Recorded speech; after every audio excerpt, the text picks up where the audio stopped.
Je vous remercie beaucoup d'avoir invité les Dianes chasseresses aujourd'hui.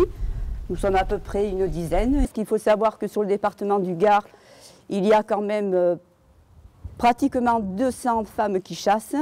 C'est vrai que l'association se veut un petit peu modeste parce qu'on a un petit peu du mal à faire déplacer ces dames. Mais en tout cas, aujourd'hui, je suis très heureuse parce que je vois que certaines d'entre elles ont répondu présentes. Et en espérant que plus tard, il y ait un petit peu plus de femmes qui chassent dans l'association.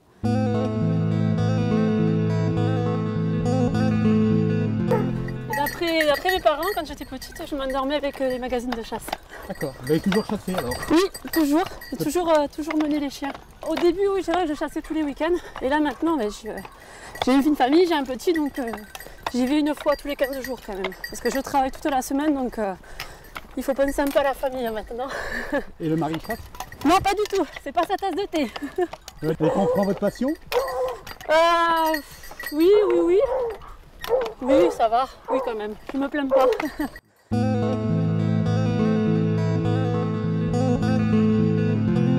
Je viens comme ça une fois de temps en temps quand on nous invite ou quoi, mais bon, je ne suis pas une fanat du sanglier, hein. Je préfère la chasse au petit gibier, au lapin ou Enfin, maintenant on a un chien d'arrêt, donc aux oiseaux ou autres. Le sanglier, j'y viens avec mon mari, puisque ça fait 40 ans que je chasse avec mon mari.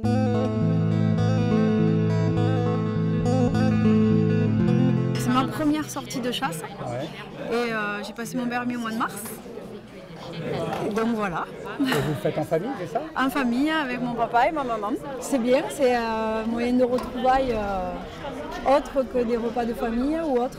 La maman, comment elle réagit quand elle voit sa fille comme ça? Oui, Je suis pas content. Je suis bien contente parce que nous, il y a déjà pas mal d'années qu'on chasse et notre fille, pour l'instant, n'était pas motivée. Là, moi, je suis heureux que ma fille se soit mise à la chasse, qu'elle ait passé son permis, quoi. Ça lui permet de nous accompagner. Ça lui fait connaître un peu la nature, les animaux, les moments de convivialité. Iva, c'est une tequelle à poil ras issue d'une lignée de poils durs, tous issus de la recherche au sang. Cette chienne fait à peu près entre 30 et 50 recherches par saison, elle a 7 ans. Donc entre guillemets, c'est une chienne qui a de la bouteille. Voilà, elle sait ce qu'elle va faire, elle sait très bien où elle est et ce pourquoi elle est là. Le travail du chien de sang, c'est un prédateur, mais c'est un prédateur qui est aux ordres.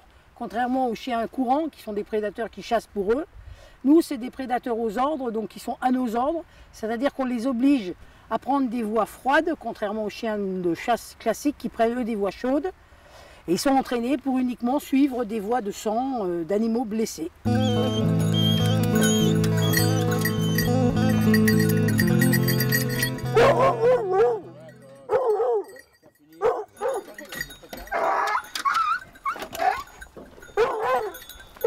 Et vous, Julie, vous avez des chiens? J'avais des chiens. J'avais une Bruno du Jura que j'ai fait piquer en début d'année parce qu'elle était malade et je me suis fait tuer un yak terrier il y a 15 jours par un sanglier. Et j'ai un troisième qui est vétérinaire. Voilà. Je chasse uniquement avec des hommes. Voilà, c'est très difficile de trouver des femmes malheureusement dans des équipes de chasse. Et vous êtes accepté facilement, il n'y a pas de problème? Oui, non, il n'y a pas de problème. Franchement, je suis tombée, j'ai une équipe super, ça se passe très très bien. Il faut faire ses preuves, surtout quand on mène les chiens, parce qu'on a quand même la responsabilité de prendre les chiens des autres. Donc il faut pas hésiter à aller au-devant du sanglier, à aller aux fermes pour protéger les chiens si besoin. Allez, Boutol, allez Caïd, allez. Voilà, moi je vais passer au bord de la route, tu me suis, hein? Ok. Tu me suis. Allez, loin.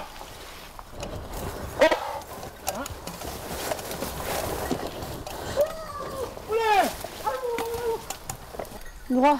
On essaie de faire un peu les chiens par là, essayer de retrouver un pied ou de trouver où ils sont remisés. Et puis après il faudra suivre les chiens. Ok.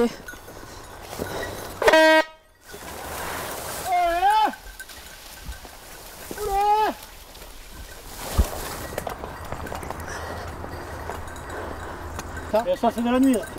Tout ça c'est des fousigages, des grattés de la nuit. Il y en a un peu d'hier, il y en a des plus frais, un peu moins. Il y a tombé des gouttes d'eau là-dessus. Antoine!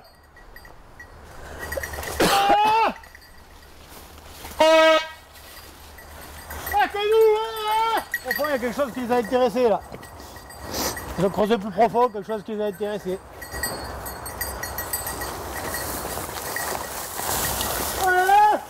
Ah, je pense que les chiens ont levé quelque chose.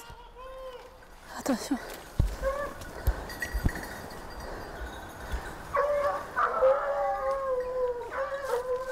Je crois qu'il a annoncé Taillot, c'est un chevreuil.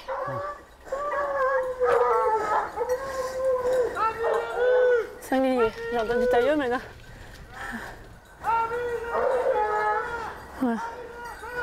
Il a levé un sanglier. Ouais, donc il a dû me passer à peine 10-15 mètres. Les chiens ont bien suivi, il est reparti en arrière puis remonté de l'autre côté là.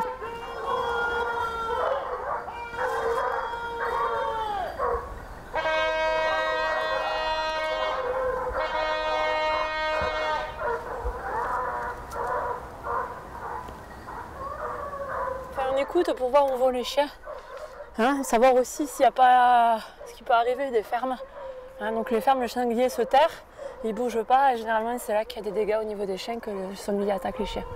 Mais on l'entend, il doit être pas très loin. On va essayer de le retrouver au moins pour savoir. Oh, voilà.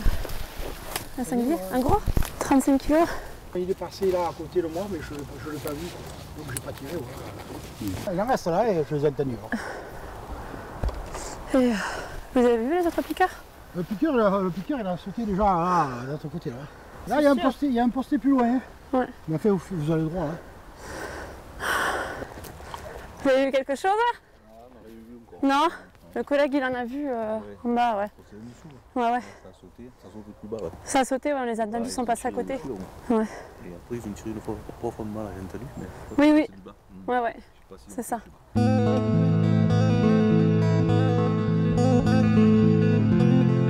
J'étais là au poste en train d'observer le panorama et regarder si un animal venait pas se dérober par là.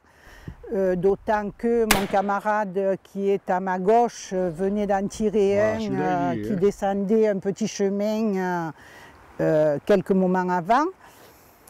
Et tout d'un coup, je vois un animal qui se dérobe en face. Cet animal était un peu clair et un peu jaune. Bon, sur le moment, j'ai pensé que c'était un chien.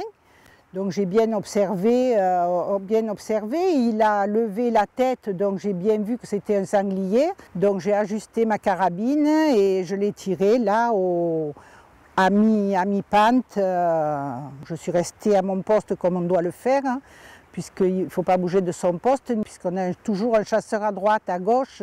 Et voilà, le sanglier que j'ai tiré, le piqueur est allé le chercher là-bas derrière le pin et l'a ramené là en bordure du chemin. Et c'est le deuxième que je tue. J'ai pas eu la chance d'en tuer trop souvent. Voilà. Vous êtes contente? Mais je suis contente, vraiment. Vraiment, parce qu'en plus, c'est une belle bête. Je l'avais plein coffre, donc je l'ai tiré large.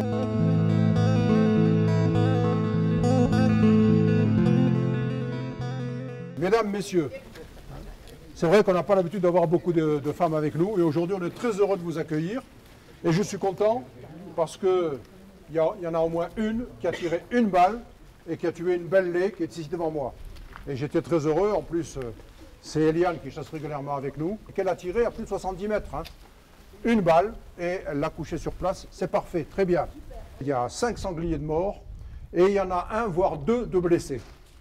On pense que c'est le même qui a été tiré 2 fois. Hein. Moi, j'en ai blessé un. J'ai bien vu l'impact à hauteur dans la venaison, à hauteur de la cuisse, à l'arrière. Hein. Donc, j'ai vu le sang. Donc, je suis sûr que celui-là est blessé. Il n'est pas très gros. On a une conductrice de chien de sang. Elle est là, qui cet après-midi va essayer de retrouver cette bête blessée que les chiens ont menée pratiquement pendant toute la matinée.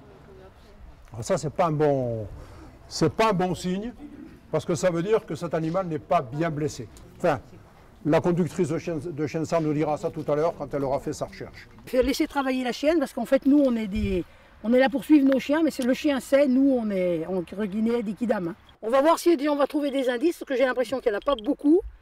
L'anchou, c'est bien balisé. L'anchou, c'est l'endroit où le sanglier a été blessé, tiré donc. Donc on va mettre la chienne dans la direction de la fuite du sanglier. Et on va voir le travail de la chienne, si elle le prend ou si elle ne le prend pas. On va voir. Voilà, ici il y a une belle trace de sang. Donc la chienne l'a bien empaumé, hein, la chienne a pris directement. Là, on a une trace de sang, Diva, le sang. Là, le sang, ma fille, c'est ça que tu cherches. Oui, il est où? Allez, allez, le sang, Diva. Et elle, le sang, Diva, hein. Allez, ma fille, il est où? Montre-moi ce sang, où il est? Viens ici, là. Regarde, là. Là, le sang, Diva, là, ça, là. Ça. Allez, cherche-le, où il est? Allez. Allez. Et en plus, pour arranger le tout, la pluie se met au rendez-vous. C'est pas forcément ce qu'il y a de meilleur. Allez, ma fille, où il est? Où il est passé? Donc cet animal est monté là, c'est sûr. Ce sanglier avait évidemment des chiens qui lui coursaient les fesses. Il n'a pas demandé son reste. Donc il faut que la chienne arrive à faire le tri entre les pieds de l'animal blessé, les traces des autres chiens. Allez, ma fille, le sang. Allez, ma fille, le sang. Où il est? Où elle est, cette bête? Allez, montre-moi où elle est. Donc là, la chienne est appliquée, elle le cherche. Le sang, il va. Tu l'as perdu? Allez. Il est là, il y a un gîte à sanglier. Il n'y a absolument plus de végétation. Les sangliers ont tout poussé pour pouvoir s'y reposer, s'y dormir. Mais dans ce gîte, on n'y a absolument pas la moindre goutte de sang, ni un indice quel qu'il soit. Donc ce sanglier semblerait l'avoir traversé. Mais ce sanglier, il a dû se remettre avec une compagnie de bêtes rousses de sa taille. Parce que là, je crois qu'on cherche un sanglier qui fait sensiblement une trentaine de kilos, entre 20 et 30 kilos. Ça correspond tout à fait à ce qu'expliquait Léo tout à l'heure au moment du rond d'après battu. À savoir que ce sanglier avait été mené pendant des kilomètres avec des meutes de chiens ou derrière. Et qu'il n'est pas suffisamment blessé, soit pour en mourir, soit de toute façon qu'on ne le relèvera pas. Et qui plus est là, vous voyez, on arrive et il va tomber la nuit et il ne faut absolument pas qu'on se fasse prendre dans la nuit dans les bois.